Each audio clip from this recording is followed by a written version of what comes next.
when I taught church history at the college, I would take the church history class to visit monasteries. For example, in Oklahoma, in Shawnee, Oklahoma, where they had a tornado here recently, there's what's called St. Gregory's College, and there's a Benedictine monastery there.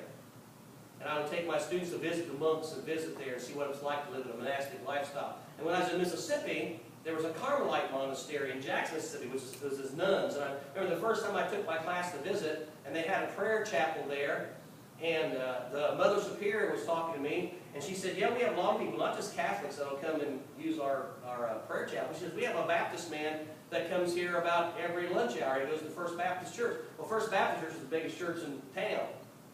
And I said, well, that's kind of interesting. I said, you know, I'm sure First Baptist has their own prayer chapel. Why doesn't he go to his own church? He said, well, he doesn't want to go there because they saw him praying. They think there was something wrong with him. You know. And sometimes we just don't want to acknowledge the fact that we've really got a problem.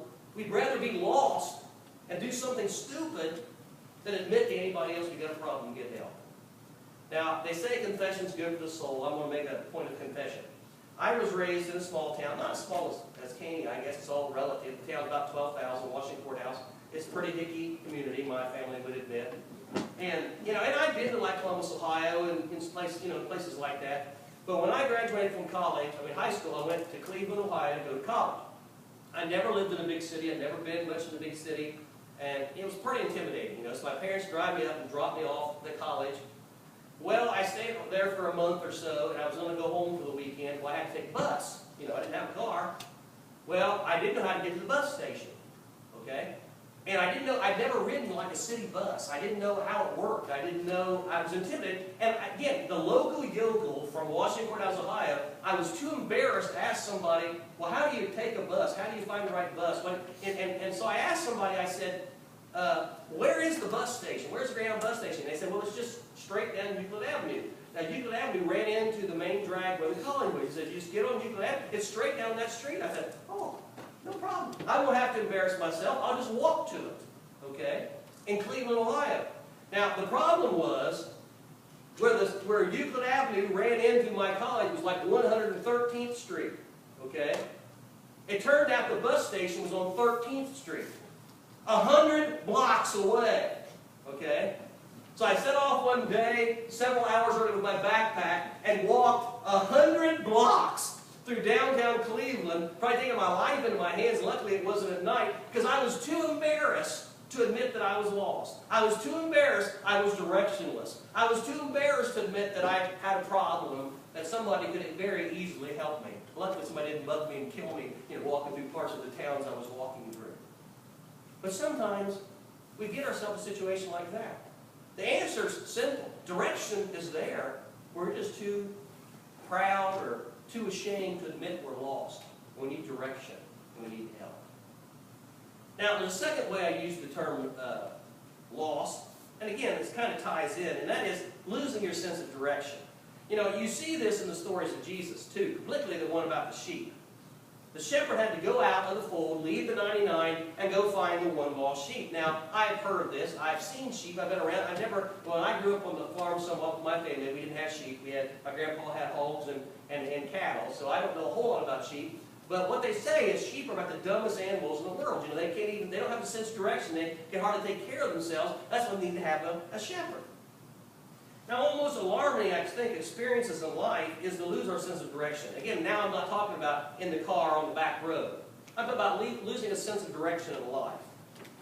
And it seems like people at some phase or another, you know through different times, where you just completely lose your sense of direction. In other words, I don't know what I'm doing anymore. I don't know what I'm here for. I don't know what I'm accomplishing. I feel like I'm going nowhere. I feel like I'm going around in circles. And they're unhappy, they're dissatisfied. And what happens? We talk about midlife crises and things like that. That's what happens. Marriage dissolves. People quit their jobs. People leave the church. Because they're confused, because they're lost. They've lost their sense of direction and they don't know whether they're coming or going anymore. I imagine all of us have felt like that at one time or the other. We might feel like it right now. Just kind of going around in circles. I just don't know what I'm accomplishing anymore. I don't know what I'm going to do with my life. I don't know whether I'm coming or I'm going. You know, it's kind of interesting. The Bible talks about the road to God is straight and narrow. And you'd think it'd be easy to stay on that path, but somehow we seem to lose our sense of direction and get off of it so easily and get headed in the wrong direction. Well, what's the answer? Well, I don't really think it's all that difficult. We, like sheep, the Bible says, have gone astray.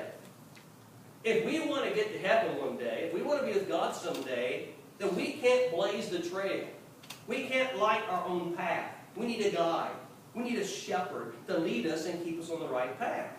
Which means that all of us have to live close enough to God to hear His voice when He speaks to us. We have to live close enough to God and let His Word be, like the Bible says, a light into our path to direct us. And if we get feeling as Christians even that I'm lost, I'm off the path, I've lost my sense of direction, I'm not sure where I'm going, I'm not sure of my destination anymore, it means we've lost our shepherd and we're not in the flock.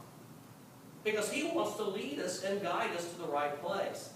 I'm going to exhaust my sheep stories today. I thought about this one today. It really wasn't a part of the sermon, but it kind of fits.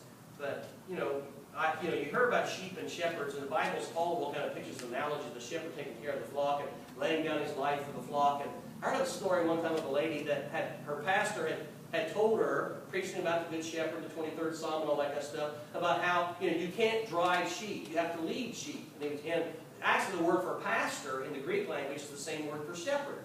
And he was drawing the analogy that a pastor has to lead his flock, he can't drive his flock. So this lady was in Israel, and they were in a Palestinian village.